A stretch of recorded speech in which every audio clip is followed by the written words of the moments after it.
5, 4, 3, 2, 1. Last time that we had this conversation, I decided we should be friends. And now, something, tell me, will this deja vu never end? I don't know. Is this Spice Girls? Yeah, Spice Girls. Okay. Wait, you know what? Let me do what we all know. You gotta get to the I know. Get to the part that we know. I forgot the chorus. Left and said, I'm giving you everything, all the joy and things. yes, I swear. All right, what's up, y'all? Welcome back. Let me just say this: we have gotten progressively worse at these damn intro songs. Because, Tim, look, it's your fault. Because I only have a good 5 songs that are always in my head, right? And I've gone through all the hits in my head. So now I'm really kind of just scraping at what's in my iTunes. I mean, but don't selection. scrape from the middle of the song. Scrape the chorus out. I would blame you, but I'm gonna take fault in this too because when I'm in the shower, that's what I'm saying. I got the hits. I'm like, all right, I'm giving him this for the intro, and then I forget. It never comes up again. So yeah, I got nothing to bring to the table. I'm at a pop station now. All these songs, I don't want to sing no more. Well, okay, here. Okay, we'll do this. We'll do this. What you got? What you got? What you got? Wildin'. Oh, No. Even better. I'm a jigging low and something. All right, my bad, nigga. What's up, y'all? Welcome back to the No Chaser. Welcome back to the No Chaser show. Nah, fuck it. Yeah, I like show. I like show. What's up, y'all? Welcome back to No Chaser. I'm Tim Chantarangsu. I'm Ricky Shucks. I'm Nikki Blades. Oh my goodness, what a beautiful day. What a beautiful day. I'm so glad to have y'all here, back with me again, as always. Sounds like you're about to lead prayer. Thank you, everybody, for coming to service today. It's a beautiful day. Let us all. I've told you guys about my one experience at the Black Church. Yes, I have. Yes, I have. We've heard all your experiences. I know. Damn it! It's like we've done so. How many episodes? Go experience some new shit. Go do other things. I'm washed. I'm so completely washed now. Right? It's like I don't do shit, but this, and then go home. And then change the diaper, and then try to watch a new show if I can. I watch a little bit of Jeopardy, and then your boy is out. You know what I'm saying? And even like I don't even have no new restaurants I try. I don't be at the movie theaters anymore. Man, you done changed. But I'm happy. I think. I love my baby. I love my baby. I know I love my baby. I know it sounds like I'm asked for. It's everything I ever wanted. She wasn't an accident, I swear. But nah, man. And look, and here's the thing about it. Y'all have heard so many of my stories. Even if I have a new experience, then you know I've been creeping.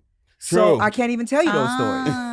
So we're just gonna have to stick with the old ones. Maybe you should do some other things outside of the creepy, sneaky link.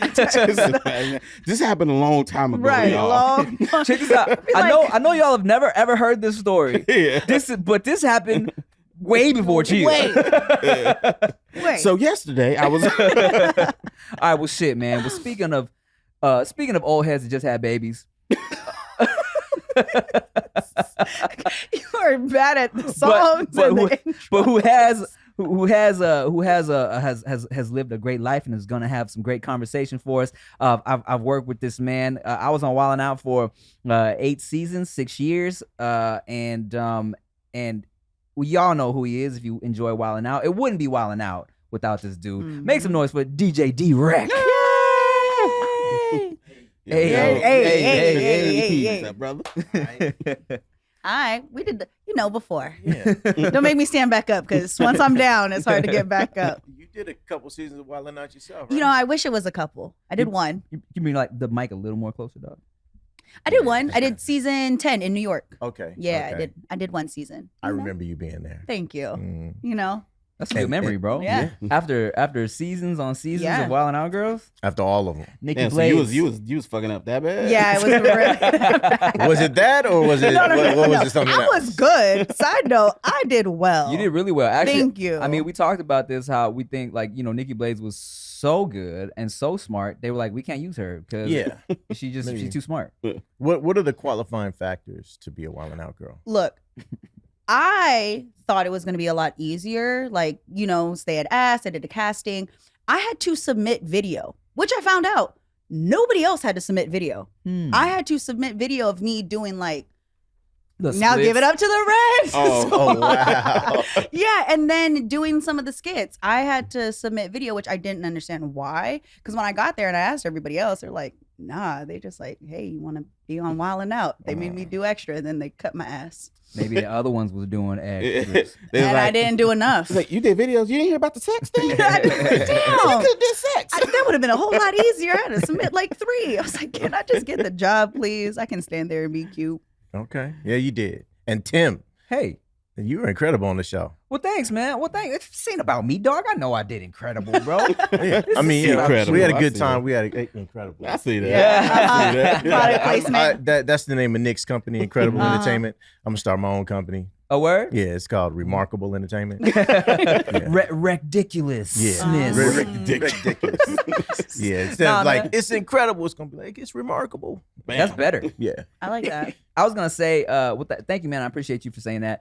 And I remember my first season, which was like, I think everybody was trying to catch their like bearings in it, the new cast members, right? Because my first season was season 5 is when it was the reboot. Yeah, right? okay. And I remember that was New York. That was New York. Okay. Yeah, and I went back. This is like MTV2 still, right? And I remember there was like people was like, "Tim, why is D-Wrek always hating on you, bro? How come he don't ever like he always buzzes your jokes?" And look, I tell you this. I watched those episodes and I'm like, this shit was trash. My shit was trash. And I kind of cringe. And I'm glad they don't really rerun those MTV2 episodes anymore. Cause I was like, ugh. They do. They do on Samsung TV. On that little whatever, the app that pops up on the, you know what I'm talking about? We just turned it. Yeah. So I'm like, I don't even think it was, I mean, D-Wrek, I feel like you don't be hating on, if it's not funny, then you buzz it. I'm liberal with the bell. Mm-hmm. I mean, with the buzzer. Mm-hmm. Yeah. I would get Facebook. I think I showed you one. I would get Facebook hate messages. There was this Asian dude that sent me a message talking about and in his accent, whatever his accent was, I know you hate the Asian, and it was a picture of him with an AK-47. What? I was like, quit hating on Tim. All right, Tim when I squad. see you, I was like, okay. Well, and I think he was from Stockton. Shout out to 09. What's up, then he was serious. They're not playing out there. He will roll up on you. I know, but I had to let him know. It's all love. Yeah. Everybody, DC everybody gets the buzzer. That's what was fucked up for me, because I'm like, being the token Asian on the show, it was like, if it's like, it's not Tim fucking up, it's the whole race of Asians is fucking up on Wildnout. Exactly. D-Wrek is hating on Asian people. Look, that's what it would have been if I'd have been the only black dude on a show like that. Right. Like, you represent for the whole race, man. What you doing? Pressure. But not gonna lie, I feel like, because I was getting buzzed and because I was able to actually look and be like, oh, my shit was kind of trash back in the beginning, and some of it was like, trying a little too hard.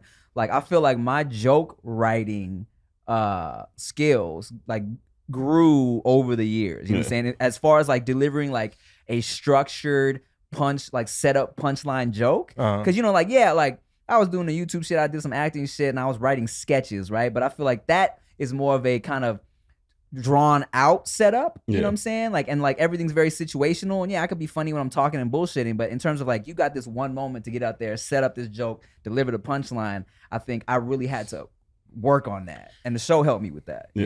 It's a tough stage. I mean, the few times that I've gone out, people always ask me, how come you're not on the stage? I'm on the stage. I'm just in my section of the stage. Yeah. But people always ask me, how come I'm not, doing the sketches or skits or the games and things. And that's not my role on the show. Mm-hmm. But it is a tough stage. And people that are funny, that are just naturally funny, think that they can just be naturally funny up there. No, it's not that easy.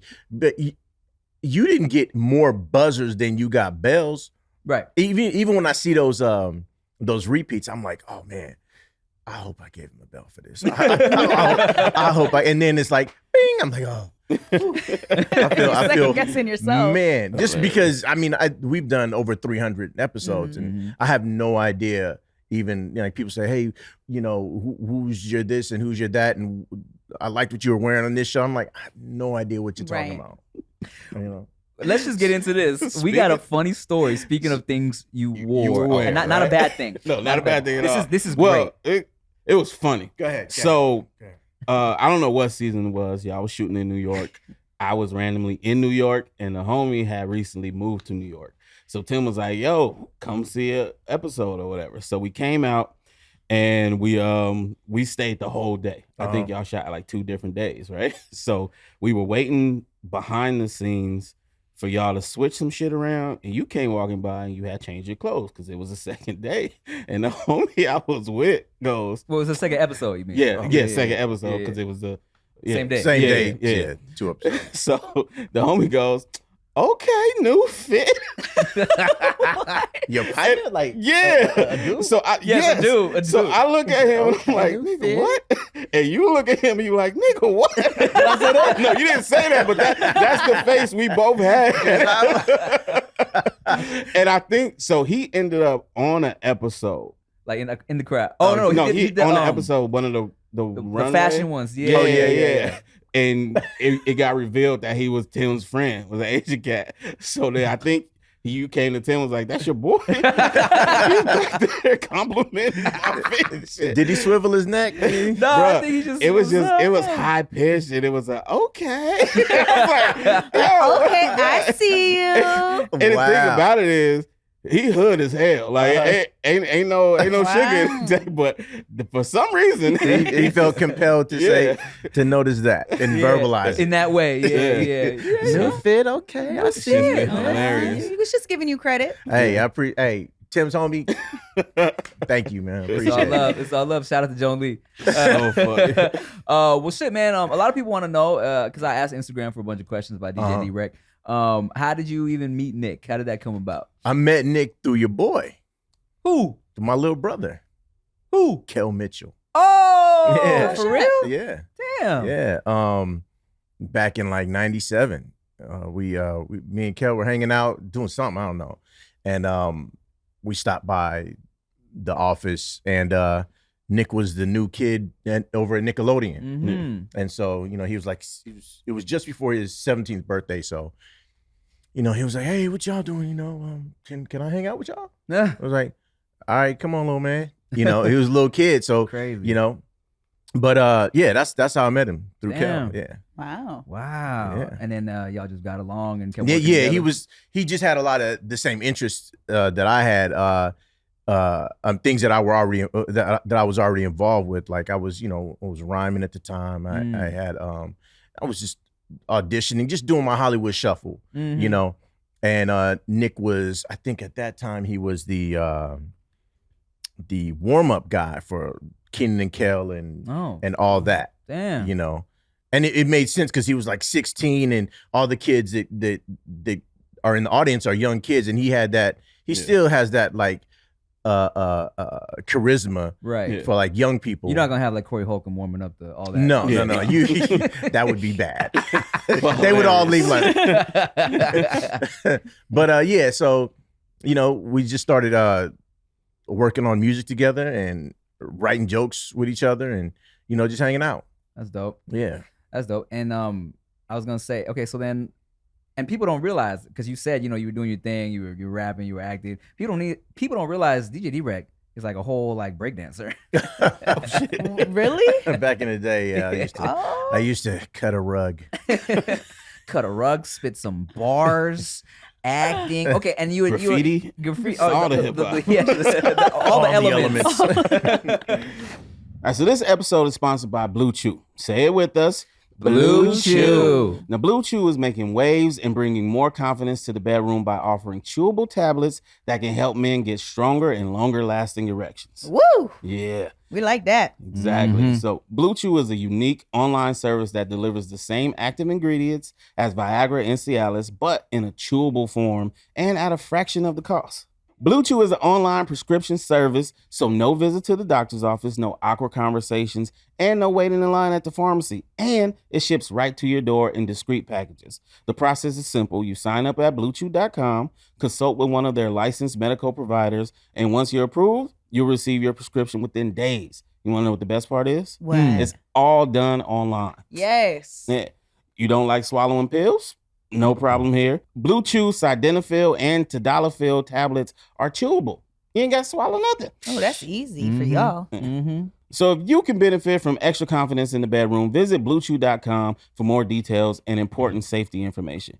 And here's a special deal for our listeners, because you know we got to give them a deal. You're welcome. Try BlueChew free when you use our promo code TIM at checkout. Just pay $5 shipping. That's BlueChew.com, promo code TIM to receive your first month free. And we thank BlueChew for sponsoring the podcast. Thank you. Thank you. Today's episode is sponsored by Honey. You know these podcast ads, and they read, give you a little spiel, blah, blah, blah, give you a promo code for the discount, the end. But this one is a little different because this ad is for Honey. And Honey Ads doesn't just give you one promo code. Honey Ads give you millions of promo codes. Oh, damn. That's right. Millions of promo codes in one ad. Here's how. When you shop, like usual, a lot of your favorite sites, Honey will automatically fill in promo code boxes for you at checkout. Damn, that's amazing. But it won't fill in just one code. It will dump a ton of codes in there. Every code it can find. Then it tests them in a second to see which one gives you the best discount. Plus, Honey knows where to look for promo codes that are hard to find on your own. It's like getting 1 million promo codes for this one little podcast ad. This comes in handy so much because when I'm shopping, and plus, the holidays are here, I need every single discount I can get, but sometimes they just don't have them on a site, or I don't want to go to some influencer's page to try to get 20% off. But with Honey, they automatically find the best codes, put it in, and you get the biggest discounts, which everybody is going to need this holiday season. All the promo codes Honey can find at joinhoney.com/No chaser. That's joinhoney.com/No chaser. And you a real ass DJ too. Oh yeah. I mean, they always make jokes that you just up there pushing buttons, but I mean, just like I'm saying y'all ain't funny, y'all saying I ain't a real DJ. That's all right. And so people believe everything that's on television. I know, they think. Okay, so that brings me to the next question that I got a whole lot of. Do you and Emmanuel actually have beef? Do y'all actually hate each other? He said that's real. Nah, Eman, that's my guy. That's just a television rivalry that we have. I mean, when we're beefing on the show, we're actually beefing, but I mean, there's no, offstage beef. I'll tell you this. Everybody that meets Emmanuel hates him a little bit. Because he is an asshole. He's an asshole. We had a whole conversation about me too. Bro, I'm starting to think. What, people say that about you? Well, no, because he's interesting. Oh, Eman, oh, definitely. He's interesting. He sees life through a lens that is, I don't know what shade it is, but it's different. Bro, so what's wrong with me then? Because he's nice as shit to me. Oh, he told me from the jump, I like your friend. Rick we cool. We never had nothing negative. I don't know if he really likes you then. That's what I'm saying. Yeah. I don't know if he really likes you. He has this whole thing where he's like, I don't want to be fake. Man. Everybody, he's like, he doesn't put on anything extra when he meets people. You know what I'm saying? Right. And I think when you are meeting people, you should put on a little something. Your representative should kind of intervene before you showing the real you. Yeah, right. But like, here's the thing: it's like I recognize what his energy is, and I know it's not a hateful energy. It's just I don't want to smile, so I'm not gonna smile. You know what I'm saying? And that's just who you don't know what's going on in my life. What? So funny. But yeah, so there, so I don't have beef with DJ D-Wrek. Yeah, Emmanuel doesn't have beef. Do you ever get mad? This is another question. When they always talk about how big your head is? Yeah, because it doesn't make sense. That's, you know what? Here's the thing. What size hat you wear, bro? I mean, I wear a 7.5. Oh, that's pretty big. Yeah. Okay. It's not that big. I'm a 7 3/8. And people always tell me I got a big ass. Well, I do kind of. I got a big ass head compared to my body. Yes. But still, if your head was on my body, I don't even know if that's supposed to. I'm just throw a blanket pause out there. I think your head would still look big on my body. But your head's bigger than mine. Is it really? You got a 7.5. That's more than 3/8. But so. Have you seen Hitman's head? Yeah. Have you seen E-Man's head? E-Man's head is huge. Eman's jaw like protrudes like a Neanderthal. I mean, like it comes out this way. And then he's got like that droopy forehead. Yeah. There's something like, what's that thing that they called? I don't know. I'm gonna try to think of it before the end of the show. You talking about like the caveman that's not all the way evolved. Yeah, he's in there, in between there. Yes. What's that called? It's the in between. It's the in between stage, but there's a term for it. Yes. I know what you're talking about. People are leaving it in the comments right now. Yeah. Fill in the blanks. Now. Thank you. Yeah, I forgot though, but I know what you're talking about. Yeah, that's Eman. He's the Geico commercial. He's that dude. Yeah. Hilarious. Hey. The worst part is when you get the visual and then you're like, oh yeah, I see it. You see it? Leave me out of this. Maybe I don't want to. She sees it. I don't want to deal with this shit no more. Leave me Yeah, alone. maybe that's why he's mad. Because you slandering. He woke up looking like him again. What do you do? Get mad. All right, so you just had a baby. Congratulations. I did. How old is the baby? He's 3. So 3. Oh, you didn't just have a baby. Yeah, he's 3. You have a child. I have a toddler. His name is toddler. Max. Yeah, Man, and that's your first one? My first one. Yeah. Man, how's that going? It's going great. He keeps me active. Yeah. Running around. We're going to Chuck E. Cheese today. Word? Yeah. You got any dad advice for Tim? Oh yeah, that's great. Man, just wake up when they wake up. When they're ready to go, have food ready for them. But I mean, it's probably everything that you're already doing. Pretty much. How old is your daughter? 8 months. There's not much difference. Like they'll probably be at the same school together. You know what I mean? He'll just be a senior and she'll be a freshman. A sophomore, something like that. Mm-hmm. Man, that's crazy. Okay, let me know where you putting yours in school. I'll put mine in the same school so we can do that. Like a whole group of they'll y'all that have they'll be like babies. cousins. Aw. Yeah, that's cute. Mm-hmm. So at what age do they start? Is he saying words and stuff? Oh, he's talking. He's having a whole talking. conversation. Yeah. When did that start? Crazy. He started talking about 2-ish. Okay. Like he started saying words, like words that made sense around 2-ish. Mm. Has he ever said something out of pocket and you were like, "Oh, you are listening to me"? Oh, absolutely. He said the other day, "Why'd you say fuck?" Oh, what's that mean? And I said, "Well, because the guy cut me off." He said, "But why'd you say fuck?" And then he just says fuck. Oh, fuck. man. Like I don't know why they pick out those words, but not the words that I said leading up to that or even after that. It's just. I think it's and then he laughs. You probably put a hard emphasis on the fuck. Mm-hmm. Yeah. Or they saw your reaction was like, "Oh." So every time I say this word, Dad looks like he's uncomfortable. Yeah. I think maybe because we're so sparing with the fucks and shits and bitches, right? Where it's like it sticks out. Yeah. So I'm So you just should say trying it more. to say fuck every other word. Right. So it just seems like a regular It's ass just a word. Yeah. Right. Ah man. She goes to school saying that. She's like, "What the fuck?" Hand me the fucking pencil. But see, my mom didn't cuss. Mm-hmm. I think the first time I remember my mom cussing, I think I was like 14. Word. And she said something like, I think I was fucking up in school. Mm-hmm. And she said, "What the hell are you doing?" And I was like, "Meh." And she said, "What are you crying for?" I said, "You said hell." Oh, we had the opposite in my house. That's all I heard. Yeah. That's it. My grandmother was like, the worst. my grandmother was a sailor. I don't even know why I was traumatized by my mom cussing. I think it's just because I looked at her like, "You're this perfect person. You don't even, you're not like grandmama. Grandmama cusses. Yeah. My auntie cut the sailors." Right. But Mom doing it. when she Made said you hell, I cry? was like, I said, I really fucked up. You know What what? made you say hell? I didn't hear a lot of cuss words when I was younger, but I think as I got older, especially when my dad started watching my videos, I think the way I cussed influenced him. Because then he would be like, "Yo, mom, oh my effing G, OMG, your mom." And then, or he'd be like, or he'd come over like my little condo, because he used to just come over my spot when my mom was getting annoying. And I'd be like, "What's wrong?" He's like, "Oh, she's being a bitch." your pops is hilarious. Yeah, he is. God. So for you, what's your first language? English. Okay.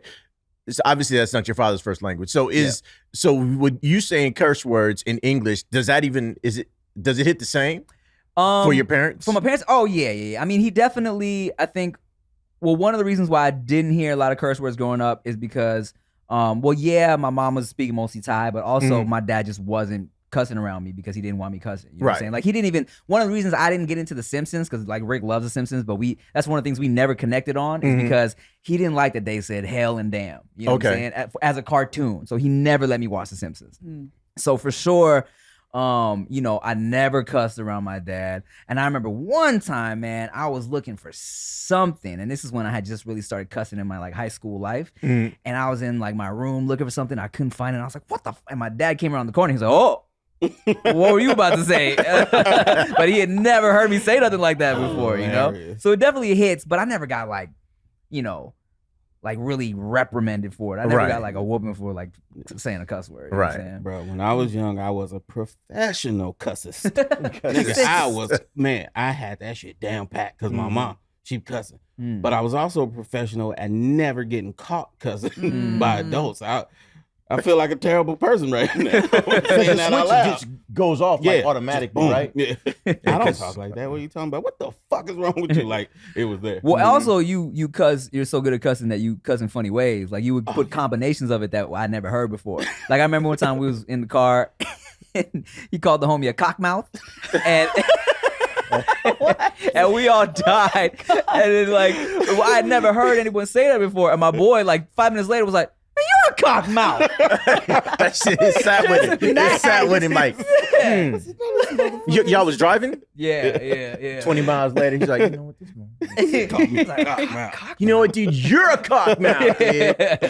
That's hilarious. I forgot about cockmouth. Cockmouth is a funny one. We're going to bring that one back. My auntie is a really good, how do you say good cusser? But that's what she is. She's a good cusser. Because there's definitely bad She's cussers. 80 years old, bad cussers. and she'll curse you out like it ain't nothing. But one more question. I know you're supposed to be interviewing me, but I got a question. No, we done. We having a conversation. Right. Okay, so if you said a cuss word in Thai, is that worse than saying a cuss word in English? Oh, well, check this out. Here's what's interesting, right? Is that since my Thai wasn't great, it worked the same way where they would say words a lot, and I didn't really know it was a cuss word until I said it.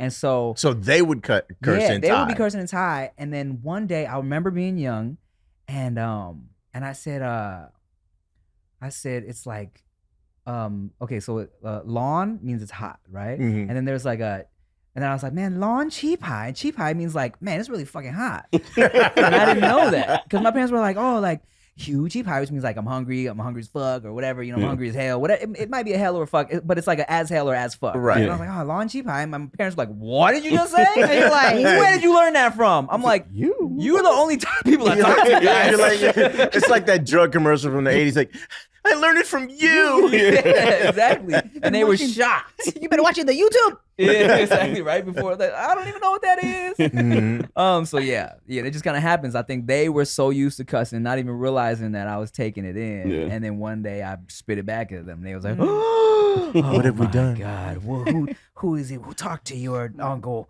We gotta see who's this bad influence on you."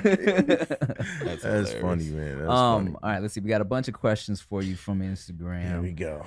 They all just want to. Wait, what is this? Here we go. No, I just because I get questions. We all get questions. I get the same questions all the time. I want to see what you got. This is actually a good one from a gentleman named Infamous_Prank. I'll let you know if I have had that question. Okay, so mind you, so let's see. The reboot of Wildnout was 2013. I remember. Yep. Okay, 12, 13. Shooting in 12 came out in 13. OG Wildnout was what year? 2005 to 2007. Okay. So this question is there anything different, being on all these different seasons from like, let's see, that was 2005 and now this is damn near 10 years later for the reboot. So it's 16 seasons. Is there anything different between 17? I'm tripping, sorry. Is there any difference between the way the humor has been back then versus now? Yeah. Because we were still, some of the comedians were, they had that kind of Def Jam comedy style. Now it's just wide open. And the internet has opened the doors for a whole group of people that might not ever get that shine on that platform on Def Comedy Jam or we might not see in all the comedy clubs because Nick and I used to go to comedy clubs as the scout. And so now you can just scroll. Then you find the Tim De La Ghettos, you know what I'm saying, and the E-Mans, and I don't know why DC, he picked him, the DC, and it's a different brand of comedy. I think it's way more irreverent. I don't know. It's not your typical stand up because the show's not that. Right. But I think you have to have some sort of stand up capability to be on the show. And I mean, to your point, of course, not everybody coming from online and social media works. Oh my gosh. And you see that at the auditions. Yeah. You see that because, if your audience is your phone, you don't get the, you can, I didn't like that one. And you can get it perfect. Right. Yeah. No, I'm saying before you send it out. Oh, yes. So you get it the way you want it. Right. Before you send it out. And then, you just watch the reactions come in. You get on stage and you tell a joke and it doesn't hit, you feel it right when it doesn't hit, right? Like punchline, boom. Yeah. Punchline, reaction. It's just, you know what I'm saying? And so a lot of people can't handle that. That's why it's hard. I was grateful that I had some like theater and stage experience going into it, because it's definitely, it's different from the phone to being in front of an actual crowd, right? Especially New York crowd too. Right. And I remember, oh man, I'm not gonna name names because I'm cool with these people, but there's been a couple seasons where, maybe someone wasn't great during the workshop auditions, and then it was like, well, let's just give them a try on the actual episode days. And man, it was one where it was one of those kind of like remember the where the Wildnout girl has to guess the movies? You got a good clip of that. Yeah. And it was one episode with a girl comedian and a guy comedian coming from social media, and they went up, just froze, didn't say shit. This is a lot, we're taping in front of a real ass audience, you know what I'm saying? It stopped and just went back, and we was like, what are you doing? Because the thing about Wildnout is it's not just stand up. So if you're a pure stand up, you're not going to be able to do that show. Yeah, because even that example, I had to know something in order to do it, because we had to actually redo that whole thing because the person before me didn't know any of the movies. Oh, she couldn't guess any of the movies? She couldn't get any of the movies. So she don't know the movies, y'all. It was this whole thing, but we ended up having to redo it because I guessed all of them and she knew none of them. So we're like, nah, you can't use that. You gotta, you guys have to be ready. So even the girls going there, if you get called up, you can't just be cute. You literally still have to perform as well. But you have an advantage there from being in radio, being in touch with what's going on in pop culture. Yeah. Some comedians are just hermits, and they write their jokes and they go to the clubs and then they go to another club and then they work everything out, and they're brilliant comics. Yeah. But they're not. That's what they are. I love comedy. I love stand-up comedy and all that. I've done stand-up comedy myself. I'm not great at it. I need to do more of it and get better at it. But it is a different animal. That's why I feel like Carlos Miller he's a pure stand-up, but he also understands what the show is. I mean, and he can do the audience thing, and a lot of, he's in an MC as well. And I'm saying that in not a rapper MC, I'm saying a master of ceremonies. Like he can host, he can do all of that stuff. And you have to be able to interact with the audience on a show like this. Los is also probably one of the smartest comedians I know. I just gave him that compliment. Word. Yeah. Like I definitely think like if you really let Los just kind of like, smoke something and sit back and just let him talk for like an hour, man, you will get some you're listening to a philosopher. Just follow him on social because he's doing the same thing on there. He's funny. And to stay along the same lines of the 85 South Cats and social media comedians who did do well on Wildnout. When they first said that DC was coming on to Wildnout, I was like, man. I was like, this dude just talking to his phone. So you knew of him before. Yeah. I didn't know of any of y'all. I had seen his stuff, and I was like, I don't think that's gonna go well. You know what I'm saying? Because like at the very least, it was people who were doing skits on Vine and Instagram and shit. Like DC was just like ranting at his phone, and I was like, I don't know if this is gonna go well. But then like he came on and fucking killed it. Like I remember his first season, he ended up being like one of the fucking like stars of that shit. You know, I definitely needed a season and a half to really like get a grip of what I was doing. You know what I'm saying? And now look at him, movie star. Yeah, I got a question, and we can bleep the name. Leonard Robinson. Leonard, Who picked him? But that Leonard was great for that time, though. Leonard was funny. He was always getting buzzed or not laughs or anything, and I'd be like, "Yo, what? Why?" But okay, go ahead. No. I just wanted to know why. Like, what did I miss? Because you said he was great for that time. What did I miss? Is Wildnout funny if it's all buzzers? I mean, I'm sorry. Is Wildnout funny if it's all bells?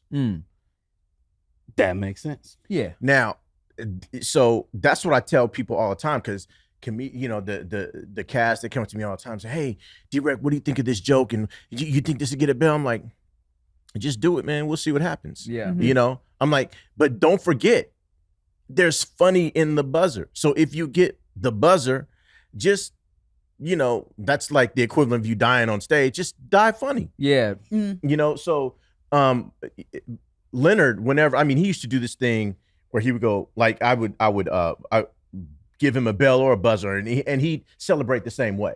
So if he got a bell, he was like, "Hi-yo," and then he'd walk off. I mean, it was, you know, corny, but funny that, you know, this, you know, black dude is doing this, you know, all this like, you know, Shana Na stuff. You probably guys don't notice the references, but I'm just saying, like, if I gave him a buzzer, it's the same thing. Hi-yo, and then he'd walk off, and he'd say, "What would say? I'm fire on the mic, I'm fire," and it would be garbage. But it's hilarious that it was hilarious that he really, you know, projected that he was, you know, that great on the show. So does that answer your question? It does. That makes sense. It actually does, because I've always wondered that question. That makes sense. Hey, you know but what? Nick picked him. That's your answer. Oh, Nick picked him. Okay, well, Nick is always, he's just trying to make himself look good. All right, someone, Renz_Andales asks, You how really need to read these names before. That's right, Andales. I can't see that far. How might sound like the emphasis might be on another syllable. Andales. Yeah. There you go. How did you get to make the Danny Phantom theme song? Oh, and where the album at? Where my album? Yeah. Shoot, it was funny. I was thinking about doing an album yesterday. I was like, you know, I need to just take like, you know, 3 to 6 months and just hibernate in my studio. And anyway, but and drop a Nick diss. That'd be crazy. Yeah, I'm telling you, remarkable entertainment versus incredible. Just come at him. Just anyway. DJ D-Wrek diss Nick Cannon featuring Eminem. Nah. Yo, the funny thing is I could probably make that happen. Anyway,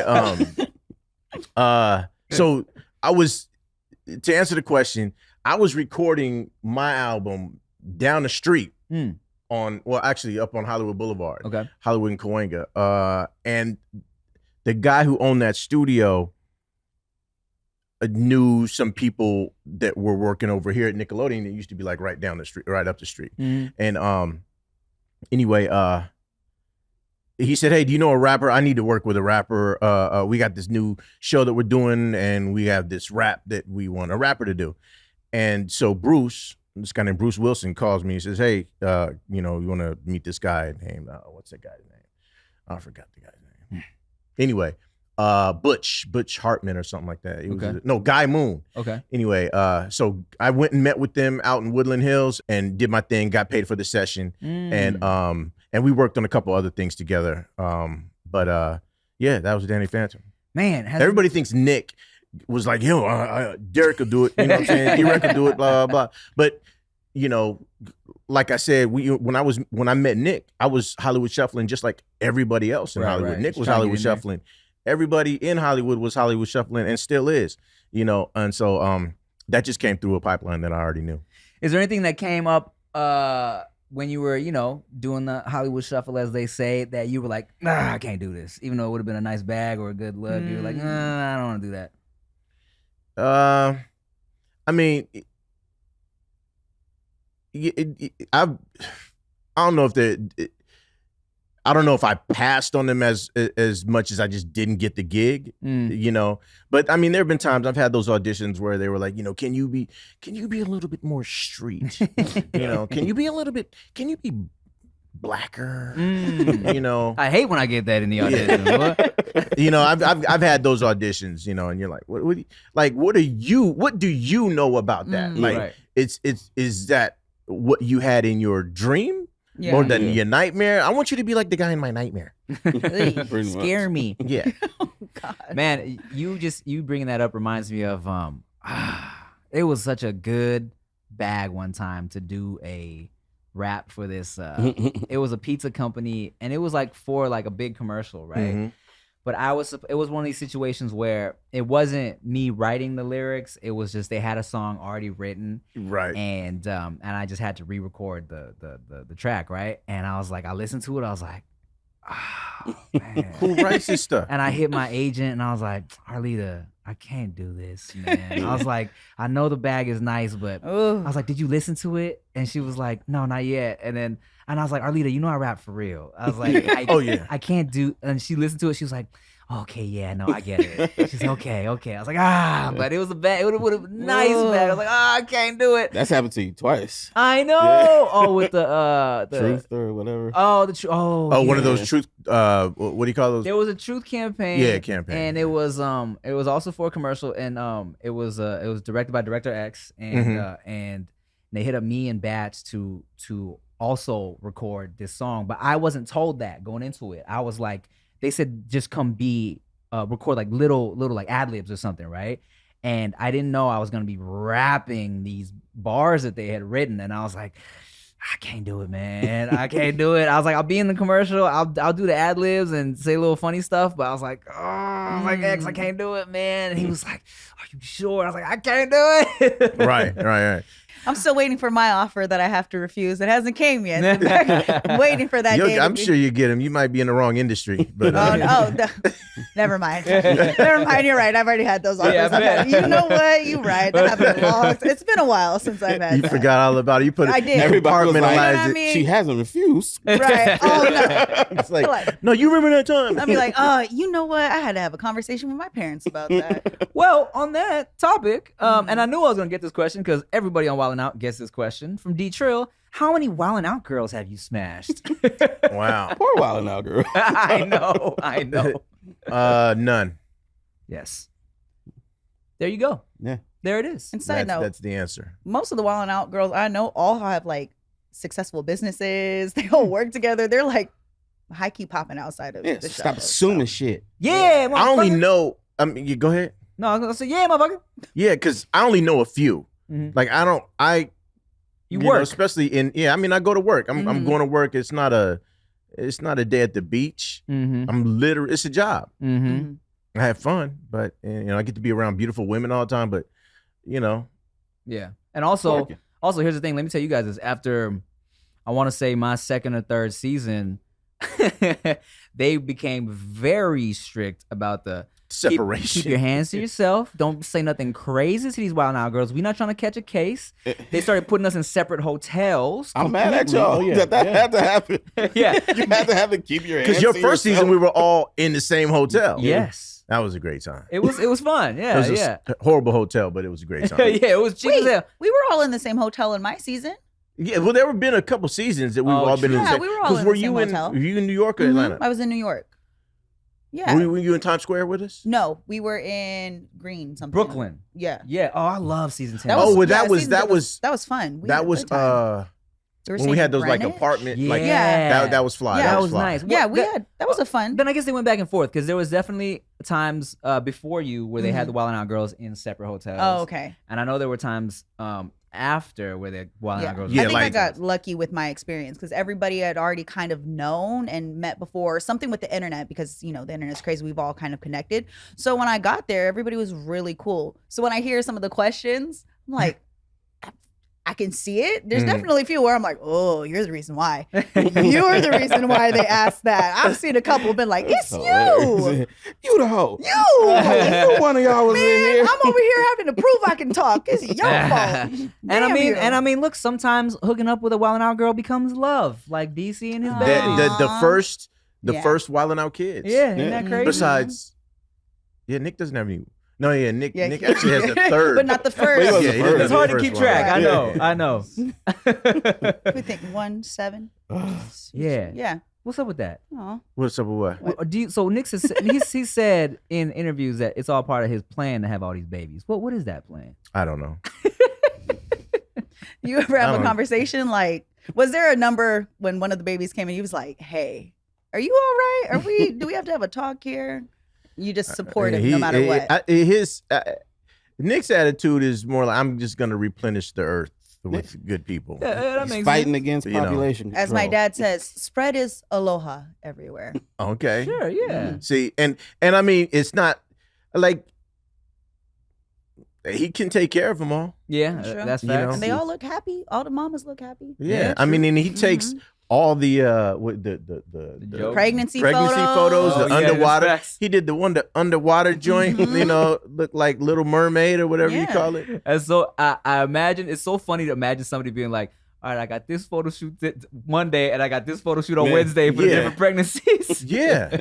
But I hope deadbeat fathers look at him and get mad. Like, nigga, he can do this with all of them. You can't get in for the one. Yeah, come on. Trash ass. All right, now enough about stupid Nick. This is about DJ D-Wrek.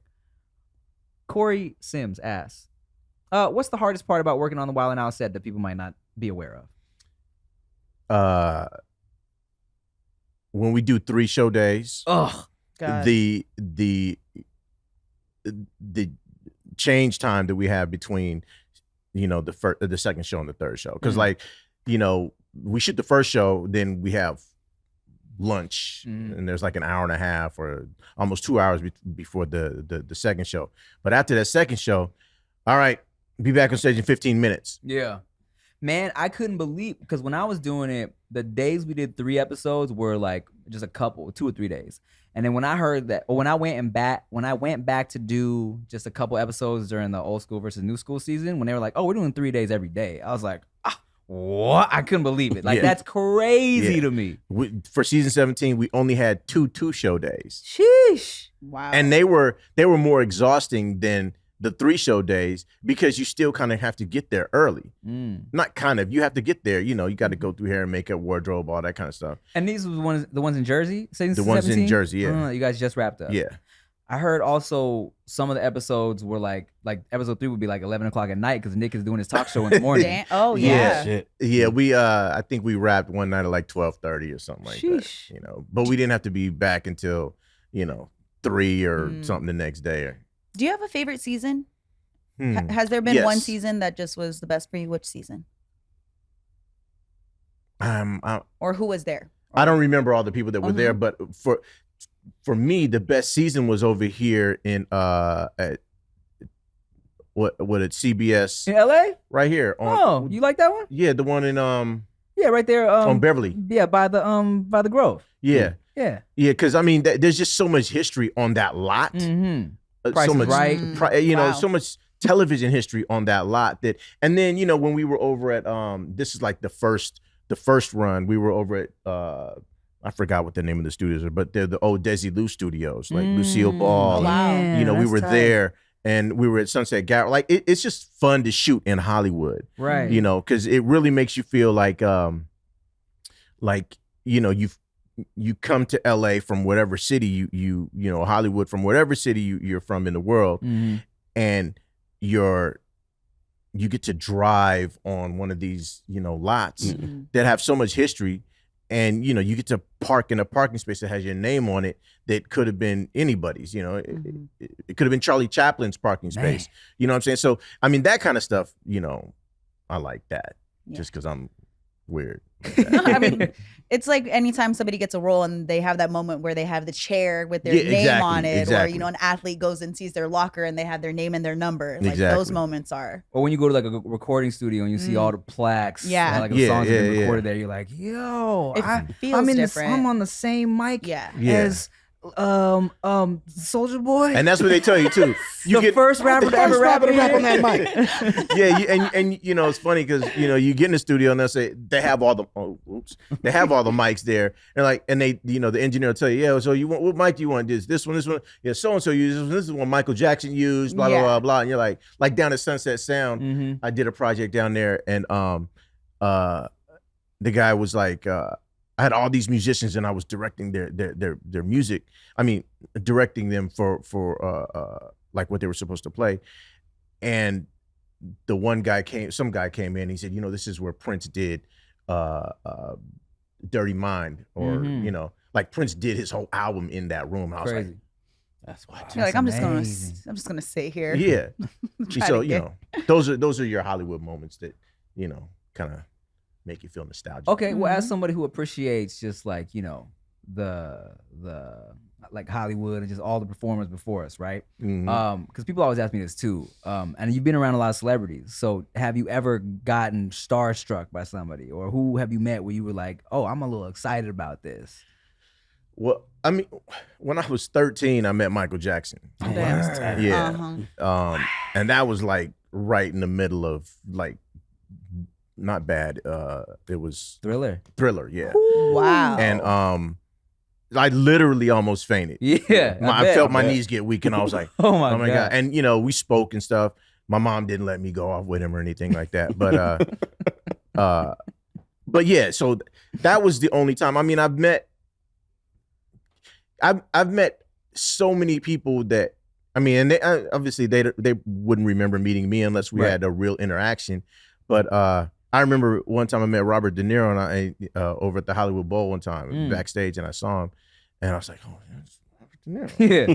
And he was off to the side smoking a cigarette, and I said, "Hey, what's up?" And he goes, "How you doing?" You're like, "Cool." How you doing? Okay. Fucking awesome. Yeah. And he said, "Okay, new fit." Nice call, baby. Okay, new fit. How you doing? How you doing? And let's see. I mean, you've been on, of course, like so when like you've been on plenty of tours and stuff too, right? And there's always, I feel like everybody got crazy fans on tour, crazy fan stories. Well, what's like? Has there anything crazy ever happened while you was on tour with Nick or on tour with anyone else that like? Oh, it was just wild and out. So the Wildnout tours are dope. I mean, they're really fun. But I mean, I remember one time when it felt like it was getting ready to get dangerous just because the fans were so crazy. Well, there's two of them. The first one was with Nick, and we were in, I think, Rochester, New York. And we were on the Scream tour. The Scream tour. This is like 2003. That was one of the first concerts I ever went to. Word? Yeah. What was that like? Bow Wow. Man. Oh, see, this is the one after that. Oh, okay. Michael Jackson Scream tour? Michael and Janet. But the movie Scream did a tour. Drew Barrymore? Yeah, Drew Barrymore was the headliner. But yeah, we were so we had just gotten off stage, or I think B2K was performing, or I don't know. It was the end of we were leaving, going back to the hotel. And for some reason there was like a huge crowd outside, and they saw us getting into the van. And they just rushed the van. You ever seen the movie Aliens? A long time ago, yeah. Where where they was just the aliens were just running at them. I mean, it was like that, and literally they were they open up the back of the van. Oh God! I'm literally straight arming little girls. Just what? I mean, and Nick was like, oh shit. We're trying to get people out of the van. Yeah. Because we didn't have time to lock the doors yet. Right. Oh, y'all were barely in there. God. They were barely in there, and we were like, ooh, I mean, they were running, catching a straight arm in the face and just falling back. Oh God. You know what I'm saying? It was crazy. But I mean, that's, and then right back up. Little zombie. Yeah, it was bananas. It was bananas. And then I was out with Big Time Rush. Okay. Oh, and, in 2013. And when we had two shows in Mexico, one in Mexico City and one in I forgot what city. But I mean, just landing at the airport, I got video of it. It was so crazy. It was like the Beatles or something. You know, it was, or Elvis coming to town or something like that, or the Jackson 5. It was bananas. Like that. Yes. Wow. Crazy. And you know, we had security, but it wasn't working. Yeah, I mean, when you got hundreds of screaming rabid girls. Yeah, we were coming off the plane, going to the cars, and you know, to get in and you know, to go to the hotel, and it was just like, and I was like, oh my goodness, this is bananas. That's wild. Well, what are you working on, DJ D-Wrek? You know, what's funny is I was like, I ain't gonna ask that question. I just finished season 17 of Wildnout. Yes, sir. That's amazing. Thank you. Mm-hmm. And we've done. There's only 2 people that have done all 300 and something episodes, and that's Nick and myself. Right. And you know, people always ask you that, like, you know, so what do you got going on next? Yeah. I mean, I'm always, you know, if you're out here, you're always working on something. You're doing something. Yeah. And you know, some of the things you just kind of got to keep to yourself and work on them and then put it out there. But I just finished season 17 of a television show that I've been on for, you know, so people, I don't, it's kind of like, did people ask Jerry Seinfeld? I'm not saying I'm Seinfeld. I'm just saying, you know, like, you know, so what do you got going on next, Jerry Seinfeld? I'm not saying you're asking that question, but like, he's still got some more seasons to do. Right. You know, and I like being able to spend time with my son, you know, and luckily this show affords me, and we do the show often enough to where, and I get enough, you know, time in between to spend. Like, I've been with him his whole first 3 years of his life. That's dope. Yeah, you know, amazing. And you know, they knock out a season while out in like 2 weeks. Now. Yeah. What's that? I said they knock out a season while out in like 2 weeks. Yeah, now. like go home 2.5 weeks, and you know, I'm there a little bit longer, so I'm there 3.5 weeks, and then I'm back home, Hollywood shuffling again. You know, but that doesn't take up too much of my time. But I got a recording studio in my house, just like I was talking about, maybe doing some music, and just working on different projects that, you know, I need to come to fruition a little bit more before I put them out there. I feel you. You want to dig? I feel you, bro. I've been telling people I was gonna put out a new album for like the past like never gonna happen. 6 years. Right. Yeah, well, the album's coming. It's coming, y'all. It's still coming. Right. It's called In the Works. Yeah, work in progress. Yeah.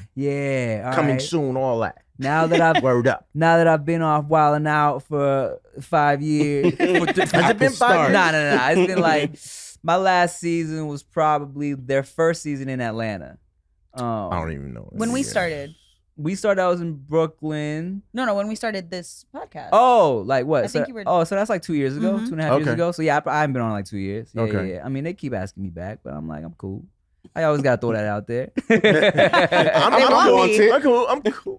I don't care, man. That was not my voice cracking. Well, shit, man. I appreciate you taking the time to come out and say what's up. Hey, man, I appreciate you having me, man. I saw the text. I said, "Oh, Tim is. Oh yeah, I could be on the show." I know you got some Chuck E. Cheese to do today. I do. I have a Chuck E. Cheese to do. Ah, man, I'm jealous. Oh, I know. But you know what's cool is that I don't have to give him tokens yet. He just, because the games all make noise, right. And so they got there in the demo mode or whatever. Okay. So he's just like, Yeah. okay, I want to go do this one now. Perfect. Oh, that's fun. You know, Just give him some pizza. And he's just Because when they get older, I just watched my niece the other weekend. She knows how to ask for things. She knows how to order off the menu too. And she was like, "Oh, Auntie, this is a nice restaurant. Can I have pancakes? Can I have waffles?" I was like, you know what? Pancakes and waffles. She can have both. I don't when have she's kids. with her, when she exactly. But I did tell her no when she was trying to buy all these bracelets. I said, "Hey, you don't need all them gemstones. Put that down." My nephews know how to ask for stuff too. But Yeah. I know how to say no. I do know how to say no. Hell no. That's how I say it. Yeah, my son, he asks like in a, I don't know where he gets it from, but he says maybe a peanut butter and jelly. The peanut butter and jelly sandwich is so delicious. And I'm like, do you want a peanut butter and jelly sandwich? He goes, yes. Damn, he already knows how to like finesse a little bit. Yeah, I'm like, how did you learn that? Because I don't finesse around. What baby YouTube channel is teaching you this? You know what might be kind of cool right now? I was wondering if someone fed me. Someone that I love and is supposed to I think I'm going to do that when we're here. Like, maybe a good idea to eat. Yeah, do you like peanut butter and jelly, Daddy? I really like peanut butter. I say, no, Nikki, we got shit to do. Oh, I'm so hungry. Well, shit. Hey, one more time, shout out to DJ D-Wrek for pulling up. Thanks for having me. I appreciate you, man. And yeah, thank you guys for watching another episode of No Chaser. I'm Tim Chantarangsu. I'm Ricky Shucks. I'm Nikki Blades. Bye. DJ D-Wrek. Yay.